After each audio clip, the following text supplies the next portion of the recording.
Cristine, how do we embrace differences as being as important as shared understandings and agreements?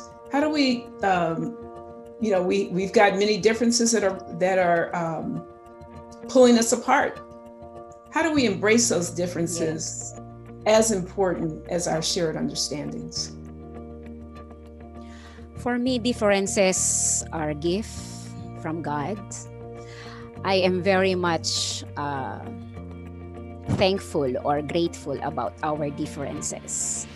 We should put them together.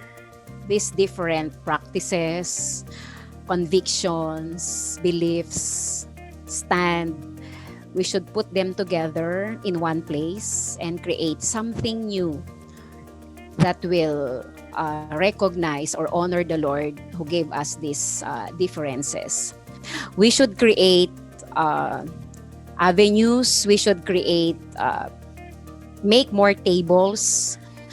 For conversations, so that all voices, all experiences, or we will unmute the muted voices in different parts of the connection, so that we can offer some ways and means to put these differences together. You mentioned unmuting muted voices. That's a perfect analogy, given that we are all on some Zoom meetings. Who are the muted voices? What are the muted voices out there in the church? Or how do you see those muted voices? One of the muted voices, the young people. They were not given opportunities or chairs or seats during conversations. Of course, they have voices. They're raising their voices. But they were not being recognized to the extent that they are not offering some actions or giving attention to these voices. So to unmute them is to offer them participation, a place for them to exercise their rights. Of course, those who are, we call them the least, the lost, and the lasts in the community, the LGBTQIA, those who are our indigenous people. We have the IPs here, we have the tribal people here, but sometimes we just listen. It's not okay to just listen or hear their voices. For me, listening is doing something about these voices. So sometimes this Zoom, you have been unmuted. Just unmute if you want to speak or if you want to say something.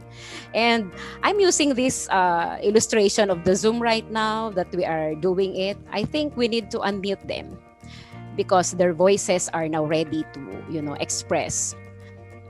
And those voices, those words are, I think, relevant for our need right now for the transformation of our church. Thank you. And so you think about bringing many people to the table, unmuting voices. As we think about identity and think about the future of the church, what would you think that we should teach about who we are as a global church? In psychology, we have the identity crisis, right? And sometimes in the church right now, we have, I call it identity crisis as a United Methodist. For me, I still believe that knowledge is power. It makes us powerful. And how are we going to teach or what are we going to teach about our identity? For me, it's more on, because I'm with education also, it's more on curriculum from 0 to adult age or something like they're going to teach. It's not just awareness. It's not just doing something during the confirmation class or membership class. It's more on, it's a curriculum that we need to develop also from time to time so that we can go on with the flow in the church to teach our identity.